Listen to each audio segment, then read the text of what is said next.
J-Drone here. Have a look at this whoop. Yeah, I bet you haven't seen a whoop like that before. This thing's neat.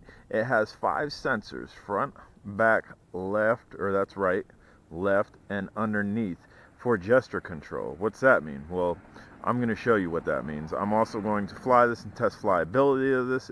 I believe it has 3 different speed rates. So let's go.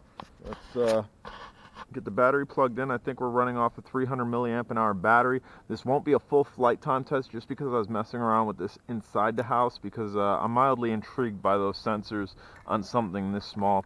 So go ahead and plug your battery in, throttle up and down. Okay, so to get this, and here's your speed button. This is your speed button. This is your headless mode. This is your flip button. This is to enable gesture mode, which we're not going to do that right yet. So we are going to, there's 3 different speed settings. We're going to lift up in the first speed setting, and with this light wind, it's kind of at a stalemate. Throw it in the second speed setting, it's still at a stalemate. Third speed setting, it's moving. There's a very light wind. It's not moving much though. So what I want to do, I want to get it in front of me, and then I'm going to turn on gesture mode. It's in front of me. I'm going to hold for gesture mode. And bam, look, it's going forward. Okay, we'll put our hand over here. It just went that way. Put our hand over here. Come on. Bam. Put our hand up. Bam, and it goes up. That is pretty neat. I'm assuming they're probably infrared sensors, so it might not be working as good as it should outside. Bam.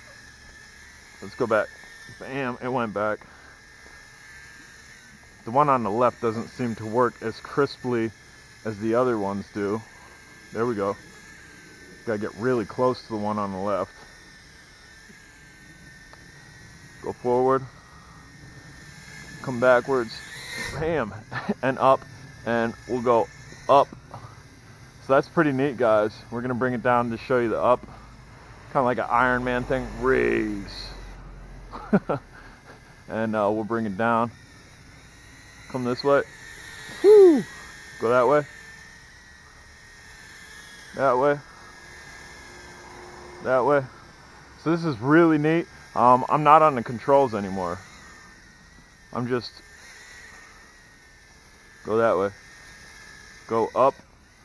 And now I'm on the controls, moving it forward. And speed rates could have been, or pitch rates could have been a lot better on this, because again, I barely have a wind here, and it's gaining way just a little bit.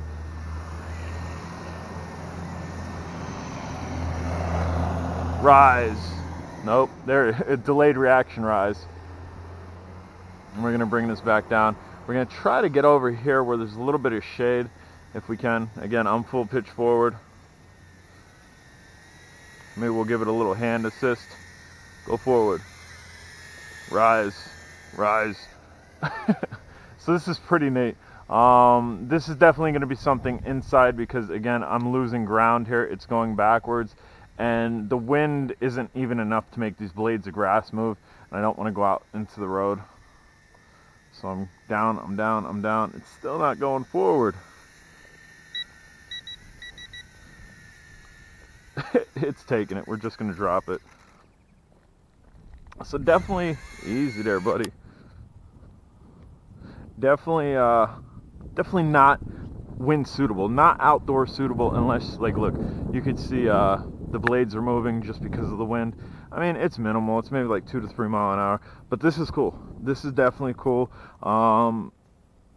Something I've not seen before on such toy grade, because this is toy grade whoop type drone, and for us to have sensors front, back, left, and right, it's essentially obstacle avoidance to a point, because my hand's here and it's going forward. My hand's here, it's going left.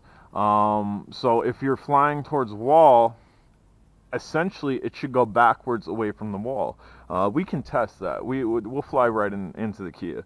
So that's what I want to do. I want to go ahead and So when you hold your gesture control, your LED will blink on there. We're gonna get right next to easy there, buddy.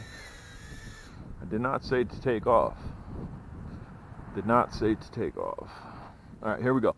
So I'm going to put it in gesture control mode. We're gonna go up. Okay, I want to make sure it's working. If we can go forward. So what we're doing is trying to go towards the Kia, which it's definitely working. I'd like to go towards the Kia here. Bam, towards the Kia. Kind of. It's backing away from the Kia. It was able to hit the Kia. But as you saw, I didn't move that backwards. It did come backwards. So it is going to hit, like as you can see here. It'll hit and then it comes backwards, which I'm not doing. And again, there's my hand to the right. And raise up, bam, raise up some more.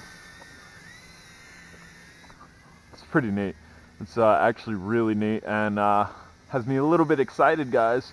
Has me excited about the technology that they're about ready to put in drones. If they're testing that technology with something small like this, you can bet that we are going to see it in larger drones than this. Because something small like this that comes equipped with 4 sensors, front, back, left, and right, and underneath, dude, that's epic. So you can definitely bank that they're probably going to put this technology on larger drones.